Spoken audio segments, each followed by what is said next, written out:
지금 환율 문제가 지금 가장 크게 이슈가 되고 있는 것 같아요. 네. 너무나 급격하게 원화 강세가 되다 보니까 수출 기업들에 대한 걱정도 있고 또 한편으로는 외국인 투자가 이걸로 좀 더 늘어나지 않겠는가 기대감도 생기고요. 네. 약간 상존하는 느낌인데 네. 어떻습니까?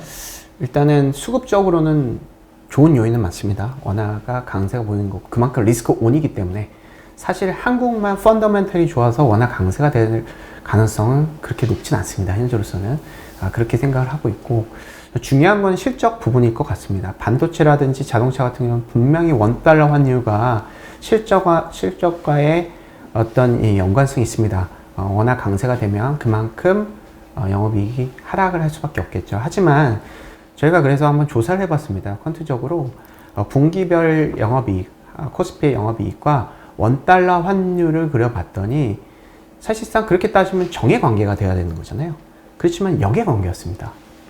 그러니까 그 이유가 뭐냐면 지금 한국의 수출 기업들은 경기 필수재, 그러니까 소위 얘기하면 뭐 음식물이나 작곡이나 곡물을 파는 그런 기업들이 아니에요. 기본적으로 상당히 경기 민감주고 경기 민감주 완제품 혹은 거의 대다수가 중간재가 되겠죠.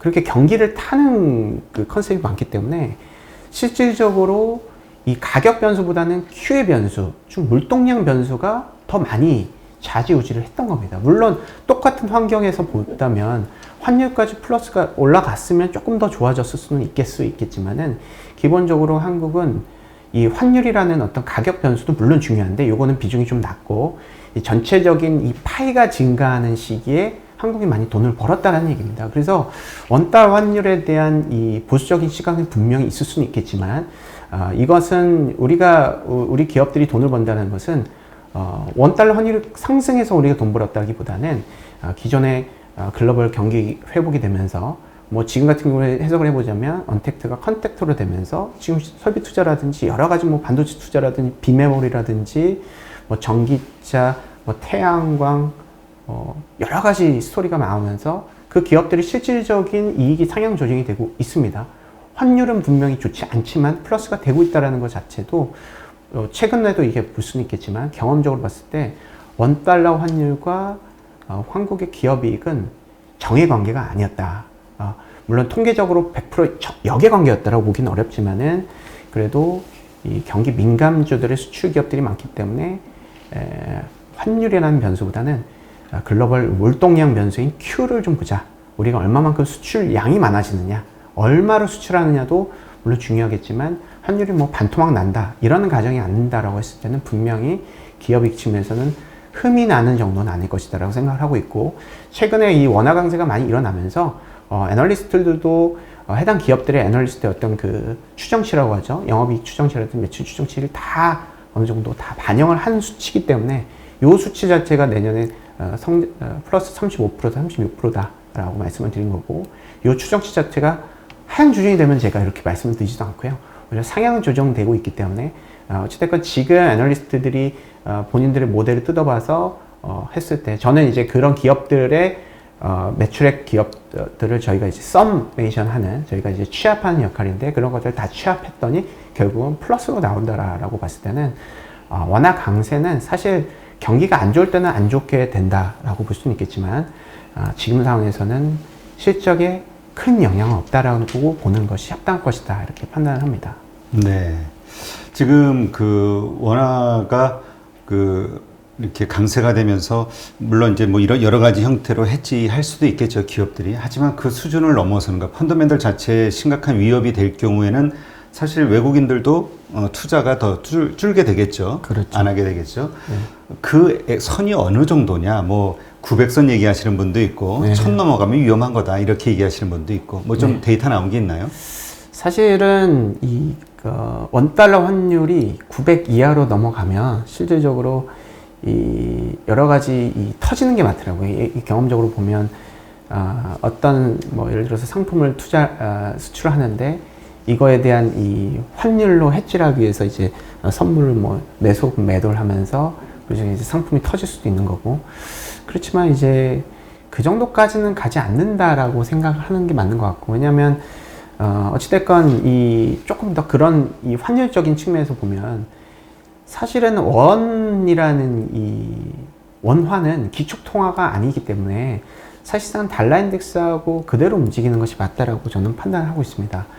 뭐 유로화라든지 뭐 중국의 위안화라든지 뭐 캐나다, 유럽 이 통화 가치 같은 경우에는 사실상 기축통화의 역할을 좀 하고 있기 때문에 실질적으로 그들의 펀더멘털이라든지 여러 가지로 좀 많이 반영이 되는 측면이 있겠지만은 한국 같은 경우는 그것이 조금 제한이 된다라고 가정을 했을 때는 달러 인덱스가 많이 떨어진다라고 가정을 하는 게 맞는 것 같습니다. 원화 뭐 원달러 환율이 어느 정도 된다라기보다는 그 이전에는 달러 인덱스가 떨어졌기 때문에 그런 현상이 일어났다라는 측면으로 해석하는 게 맞는 것 같고, 그렇게 되면 펀더멘털 이상의 원화 강세가 된다. 즉 리스크 온 현상, 글로벌적으로 유동성을 더 푸는 것들이 펀더멘털 넘어서는 정도다라고 했을 때는 실질적인 경기 어떤 실적 같은 경우는 조금 미스가 날 수는 있겠지만은 유동성은 더 좋아질 것이다라고 생각이 들어서, 오히려 그럴 때 이제 지수가 상승하는 그런 논리는 한마디로 밸류에이션 리레이팅 된다라고 얘기를 하잖아요. 그래서 풍부한 유동성을 기반으로 해서 조금 더 이 펀더멘탈, 좀 좋지 않은 펀더멘탈을 주식 수급적인 측면으로 오히려 만회가 되지 않을까. 뭐 외인들이 수급이 들어온다거나 이런 것들 때문에 좀 어느 정도 해소가 되지 않을까 이렇게 생각이 들고요. 문제가 된다면 원달 환율이 급등을 하는 케이스는 있겠지만은 유동성이 계속 풍부하고 리스크 온됐을 때 한국의 펀더멘탈 문제 때문에 글로벌 유동성 장세가 무너진다라고 보기는 좀 어려울 것 같아요. 그래서 저는 우선순위 자체를 달러 인덱스 그렇게 떨어졌다라고 하면 글로벌 유동성이 더 풍부해진 거고, 그런 측면에서는 원달러 환율이 만약에 뭐 떨어지는 것이 멈춘다라는 그런 시그널 측면에서 실적도 좋아질 것이고, 어떤 좀 유동성 측면에서 조금 더 어려운 질문이기는 하지만 유동성 측면에서 조금 더 한국 주식에 우호적인 영향력을 미치지 않을까 이렇게 좀 생각을 하고 있습니다. 네. 지금 외국인 수급 우리가 이제 기대하고 있는 게 사실 요번에도 보니까 뭐 그렇게 크게 많이 들어오지 않았어도 대형주를 확 올리는 거 보면은 네. 약간의 수급만 좀 들어와도 시장은 크게 움직이겠구나 이런 걸 좀 증명한 장이 됐잖아요. 네. 며칠간. 그러다 보니까 외국인에 대한 기대감이 자꾸 커지는데, 근데 또 이제 다른 의견을 주시는 분들도 있어요. 뭐냐면 지금 우리가 지금 외국인의 그 시장 그 규모 가지고 있는 규모가 36%인가요? 그 정도 됩니다. 그 정도 되죠. 30%. 예, 예. 예. 그러니까 올해 팔고 나간 네. 사람들보다 지금 들어온 돈이 현재까지도 더 많이 적다라는. 그렇죠. 예. 네. 그렇다면 그 이상의 돈이 더 들어올 것이냐? 근데 생각보다 그렇게 많이 안 들어올 수도 있다. 그러니까 살 만큼 가질 사람은 이미 다 가지고 있다. 이런 생각을 하시는 분들도 있더라고요.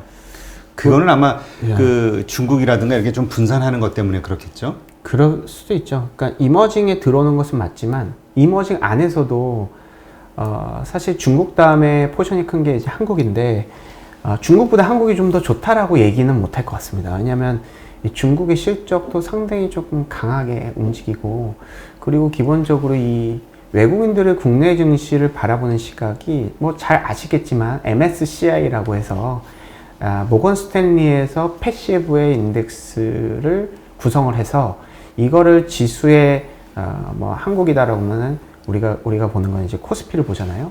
그들은 이제 MSCI 코리아를 보게 되는 겁니다. 그래서 여기서 이제 MSCI 코리아, MSCI 차이나가 있을 때 여기에서 계속 중장기적으로 MSCI 차이나를 조금 더 비중 높이겠다라고 어느 정도 모건 스탠리에서 이미 천명을 했습니다. 그게 이제 작년, 재작년부터 계속 MSCI 정기 변경 때 한국을 많이 팔고 중국을 많이 사는 이런 것들이 또 이제 11월 달에도 나타났었던 거고요.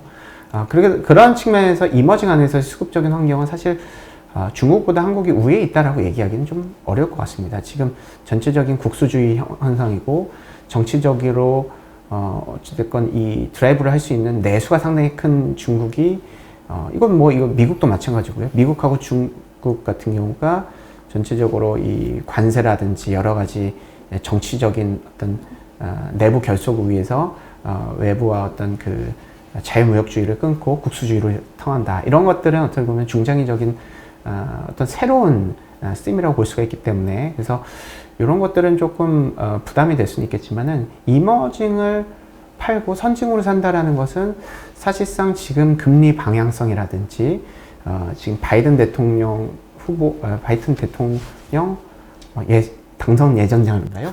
요즘 그거 바이든 단어 하나가 대통령이라고 민감해서. 하겠습니다. 바이든 대통령의 어떤 그 정책적인 어떤 수단이라든지 그런 어떤 그 흐름 이런 것들을 봤을 때는 실질적으로는 지금 이머징에 조금 더 관심을 갖는 것이 맞는 것 같고, 최근에 저희가 이제 퀀트적으로 이것들을 이제 증명하기 위해서는 단기 임팩트를 봅니다. 그러니까 뭐 그래프를 봤을 때 쭉 올라갔다 떨어졌는데 올라간 이 가속도가 경험적인 평균 대비에 상당히 높으면 이 방향성으로 흘러가는 기간 역시 높을 것이다. 그러니까 임팩트를 기간으로 봤을 때, 그러니까 뭐 예를 들어서 이머징에 상당히 강한 임팩트를 하고 있는데, 이거 내일 팔려고 임팩트를 이렇게 거래 대금을 많이 내면서 이머징이 들어왔을까라고 생각하는 어떤 의문을 해소하기 위해서, 그래서 이 단기적인 가속도가 상당히 크기 때문에 이머징은 좀 들어온다는 가정을 봤을 때는 지금 이머징을 일단은 많이 사는 게 맞고요. 그리고 MSCI 일단 이머징에 들어오게 되면 중국 다음에 한국의 비중이 한 15% 정도 되는 것으로 알고 있는데, 이만큼 어떤 그 강한, 중국만큼은 아니겠지만은 분명히 플러스로 외국인들 수급이 국내 증시에 반영을 할 가능성이 높다라고 판단을 하고 있고, 이 기관들, 외인들도 그렇고 기관도 마찬가지겠지만 해당 국가들의 그냥 뭐 리스크 온오프만 보는 것은 아닙니다. 해당 국가의 어떤 펀더멘탈을 보게 되는데, 펀더멘탈은 뭐 내년 EPS 그로스라든지 뭐 세일즈 그로스 이런 것들을 같이 보겠죠. 퀀트적으로 보면서 뭐 시스템으로 투자하는 그런 스킨도 많겠지만은, 한국 같은 경우에는 내년 이익 그로스가 36% 정도라고 말씀을 드렸습니다. 요게 글로벌리 유럽 다음으로 높은 수치입니다. 중국하고 미국보다 좀 높고요.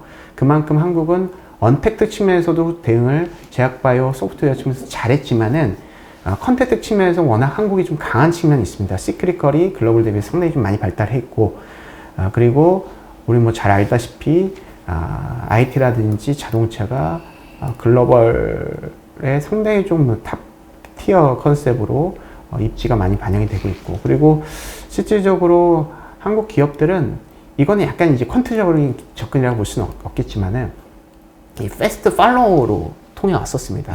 글로벌적으로 예를 들어서 뭐 전기차가 유행을 한다. 그러면 전기차 관련한 어떤 이제 서브 중간재들을 만들어서 원가 절감을 해가지고 원가 절감과 기술력을 높여가지고 계속해서 한국의 기업들을 공급을 할 수 있게끔 매출을 글로벌한테 완성품의 중간재로 핵심 계약 그런 국가로 들어갈 수 있는, 그러니까 이런 컨셉으로 보면 우리가 2차 전지도 그렇고 분명히 이제 태양광도 그럴 것이고요. 태양광은 조금 중국한테 밀린 감이 없지는 않겠지만 어차피 계속 지켜봐야 될 것 같고요. 그래서 이런 어떤 그 한국만의 어떤 그런 저력 이런 것들을 좀 봤을 때 이런 것들을 좀 컨센서스 변화를 통해서도 알 수 있다고 보고 있는데, 해당 뭐 화학이라든지 해당 그런 스킴을 갖고 있는 업종군들이 화학 업종인데, 최근 한국의 화학 업종의 주가를 보셨는지 모르겠지만 상당히 좀 글로벌 대비해서 아웃퍼폼을 많이 하고 있습니다. 시크리컬 업종군들도 마찬가지고요. 그래서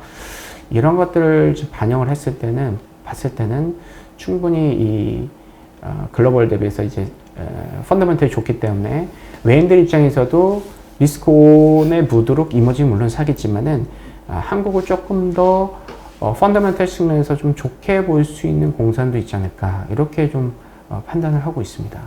네, 그러면 이제 이러한 것들을 기반으로 해서 이제 우리가 2021년, 뭐 21년이래 봐야 이제 며칠 안 그렇습니다. 남았으니까, 네. 투자 전략, 퀀트 전략을 어떻게 가져가는 게 필요할까요? 내년에 이제 증익이 된다라는 게 포인트인 것 같습니다. 그래서 지수 측면에서는, 그러니까 증익이 되는 시기의 특성을 저희가 한번 알아봤습니다. 증익이 됐을 때는 이 종목별 차별화가 나타납니다. 증액이라는 건 이제 이익이 늘어난다. 네, 이익이 증가를 한다라는 말씀이고요. 이 얘기는 뭐냐면 올해 같은 경우에는 감익이었습니다. 실적이 마이너스가 된 거죠. 그리고 실적이 계속해서 하향 조정이 됐어요. 코로나19 때문에. 그렇지만 우리가 이제 종목을 보면 상당히 소수의 종목군들이 많이 급등을 하고 주도주의 역할이라고 볼 수 있게끔 상당히 강한 상승세가 나타났습니다. 이거는 이 전체적인 시장의 저성장이었기 때문에 특정 고성장의 대상의 프리미엄을 유동성을 기대고 상당히 좀 많이 될 수가 있었던 측면이라고 본다면, 증익 시기는 완전 다릅니다. 증익 시기에는 모두 다 실적이 대부분이 좋아질 겁니다. 내년에 EPS 그로스가 35%라고 하면 전업중이 많이 플러스가 될 거예요. 기저효과도 있겠지만 그렇게 되면 실질적으로 주가를 결정한 요인이 실적이 아니게 됩니다. 오히려 밸류에이션이었다라고 저희는 결론을 내렸습니다. 왜냐하면 이 전체적인 한국이라든지 글로벌이 다 마찬가지인데 이 EPS 그로스가 높아지면 높아질수록 이 실적 관련과 주가의 상관성보다 밸류에이션, 저 PR이 주가를 좌지우지하는 정도가 훨씬 컸거든요. 그래서 지금은 내년 같은 경우에는 밸류에이션 지표를 좀 주목하자라고 저희는 좀 주문을 드리고 있습니다. 실적에 대한 변수도 물론 중요하겠지만 실적 플러스 밸류에이션, 즉 가치주라고 소위 얘기할 수도 있을 것 같고 가치주라는 게 조금 더 추상적일 수가 있기 때문에 실적은 좋아지면서 어느 정도 밸류에이션이 낮은 쪽은 뭐 화학도 될 수가 있을 것 같고 자동차, IT 이런 쪽이 될 수 있을 것 같습니다. 철강 그렇죠. 이들 같은 경우에는 PBR이 일단 P1배 미만이고 PER 같은 경우는 상당히 조금 다른 업종에 비해서 평균 대비해서 낮기 때문에 기본적으로 금리가 올라간다라고 했을 때는 금리라는 것은 이 아비트리지를 했다. 즉 금리를 차용해서 우리가 돈을 빌려서 특정 종목을 투자하거나 뭐 주식이나 채권을 투자해가지고 그 이상의 성과를 내는 전략인데 이런 측면에서 봤을 때는 기대 수익률 높은 쪽으로 투자할 수밖에 없습니다. 금리가 올라가기 때문에. 그러면 금리라는 것들을 어떻게 보면 주식에 형용하면 PR의 역수를 우리가 이제 기대 수익률로 많이 보잖아요. 그러면은 분모에 있는 PR이 낮을수록 기대 수익률이 높다라고 가정을 할 수가 있는 것입니다. 이론적으로 보면. 그래서 지금 상황에서는 이 밸류에이션 측면, 즉 그러니까 PER과 PBR, EV, EBITDA 이런 지표들을 좀 많이 보고 수익성 지표를 같이 본다면 우리가 굳이 그냥 어떤 종목군들, 특정 종목군들 우리가 모두 다 보는 건 아니겠습니다. 그렇지만 조금 더 소팅을 해서 그쪽의 유니버스 중에서 그런 가치주 영역 중에서 밸류에이션 상당히 좀 낮고 좀 이제 내년 성장에 대한 어떤 가능성, 본업도 좀 좋으면서 신산업도 같이 끼면서 좀 이런 식으로 좀 내년에는 차별화가 될 수도 있다는 컨셉에서 이 차별화를 핵심적으로 이끄는 섹터라고 볼 수 있는 이 밸류에이션 이런 것들을 좀 우리가 좀 조금 더 많이 고민을 하시면 내년에 조금 더 좋은 전략이 되지 않을까 생각이 들었고 이런 섹터는 이제 좀 전에 말씀드렸다시피 IT라든지 화학, 철강, 자동차, 자동차 부품, 뭐 소위 얘기하면 뭐 지주회사 이런 쪽도 얘기가 나오는데 요거는 이제 어떻게 보면 더블 카운팅이잖아요. 그래서 이거는 좀 제외를 하면 이런 쪽에 대한 수급적인 임팩트가 좀 좋을 것이고 이쪽에 대한 관심을 갖고 이런 업종군 중에서 종목을 좀 선택을 하는 전략이 상대적으로 조금 좋은 투자 전략이 되지 않을까 이렇게 좀 생각이 듭니다. 네, 사실 이제까지는 이제 내년도 실적 장세를 예상을 하면서 실적에 주목하라가 이제 대부분 하우스들의 뷰였는데 네. 그거는 모두가 다 기본이니 그거보다는 그 당시에 밸류에이션이 낮으냐 요 차이를 좀 봐라 이렇게 봐야겠네요. 그렇죠. 그러니까 뭐 일례로 말씀을 잘 해주셨는데 일례로 11월 말에서 12월 초에 삼성전자가 많이 올랐잖아요.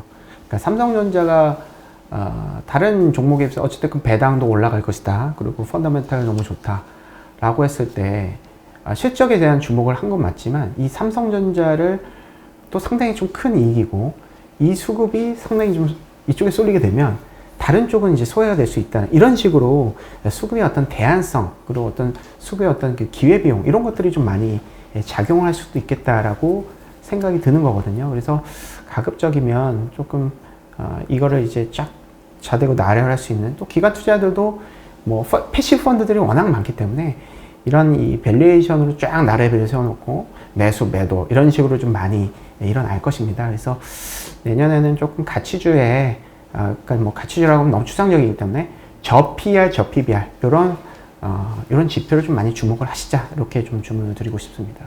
네, 그렇군요. 지금 그렇다고 하면은 올해 큰 시장의 상승을 이끌었던 그 언택트 성장주들 이거는 지금 사실 우리가 좀 고PER 논란이 있잖아요. 네. 이런 것들은 좀 이렇게 좀 재미가 없을 수도 있겠네요. 지금 글로벌 흐름에서도 보면 팽 주식이 조금 바이든 대통령 당선 이후에 조금 지지부진하기도 하고 실적 측면에서도 이런 컨택트에 비해서 언택트가 내년에 실적이 상향 조정이 되느냐? 이거에 대해서는 그렇다고 말씀을 드릴 수는 없을 것 같아요. 그래서 물론 이제 어느 정도 좀 주가는 이미 많이 빠졌던 측면이 있어서 여기서 뭐 추가적인 하락이 있느냐 이렇게 좀 예상하지는 않겠지만은 그래도 이 기업들을 가치주의 영역이다라고 보기는 조금 어렵지 않겠느냐라고 생각이 들고 이거보다 올해 안 좋았다가 내년에 갑자기 턴어라운드가 돼서 사람들의 뭐 새롭게 막 관심을 갖는 조금 더 대안적인 어떤 매력도가 더 높은 쪽이 많이 생겨날 것이기 때문에 좀 그런 대안적인 형태에 있어서도 조금 로테이션 차원에서 좀 고민을 해보자라고 좀 말씀드리고 있습니다. 네. 지금 그 외국인들의 수급에 대한 기대감이 생기면서 그 대형주 중심 외국인들이 들어오는 그 중심으로 들어가는 게 좀 유리하다. 그리고 또 실제로 대형주들의 상승이 좀 돋보였고요. 네. 중소형주가 좀 소외받는 느낌이 드는데 내년도는 어떨까요? 내년에는 중소형주 좋다고 보고 있습니다. 아, 근데 그래요? 시기적으로 조금 다를 수 있을 것 같고요. 일단은 외인들의 매수가 어제 동시반기 때도 봤겠지만은 어느 정도 과하게 들어왔고 조금 해소가 됐고 그래서 리스크온이 여기서 더 강하게 되느냐 이렇게 될 확률보다는 평균적인 변동성의 평균으로 내려올 가능성이 높다라고 봤을 때는 일단 기본적으로 대형주를 선호하는 것들은 기관하고 외인들인데 기관들은 사실은 이 연기금에서 과감한 결정이 일어나기 전까지는 쉽지 않을 것 같고 외인들 같은 경우에도 연말에 이제 뭐 이게 배당 투자인지는 뭐 정확하게 모르겠습니다. 리스크온인지.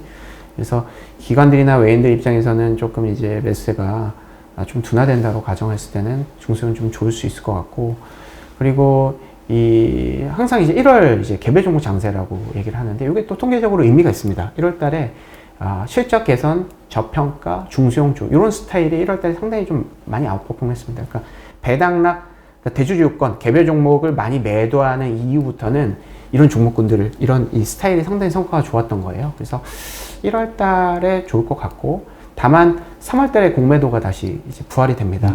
여기서도 공매도 하우스들 보면 상업펀드 국내 기관들이 좀 많지만 이들도 결국은 밸류에이션 가지고 롱숏을 많이 할 것 같아요. 그래서 코스닥 대형주 같은 경우는 조금 요 해지를 할 수 있는 숏을 할 수 있는 그런 수요가 분명히 일어날 수 있다고 보면 시기적으로는 1월 달이 좋을 수가 있을 것 같고 아니면 공매도 이제 끝나고 4월 달부터는 이제 1분기 실적 시즌이잖아요. 여기 이때 또 개별 종목이 상당히 좋습니다.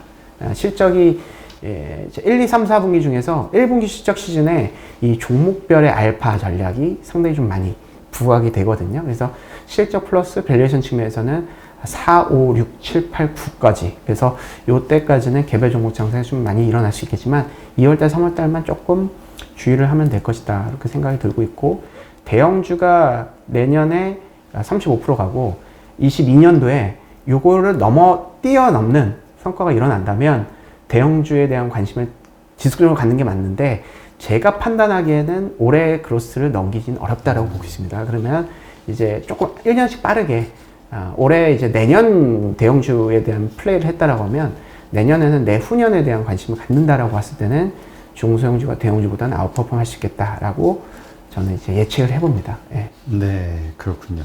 네, 오늘 이렇게 해서 전체적인 시장 전반에 대해서 한번 점검하는 그런 시간을 가졌고요. 이제까지 하나금융투자의 콘트 팀장이신 이경수 팀장님과 함께 했습니다. 고맙습니다. 네, 감사합니다.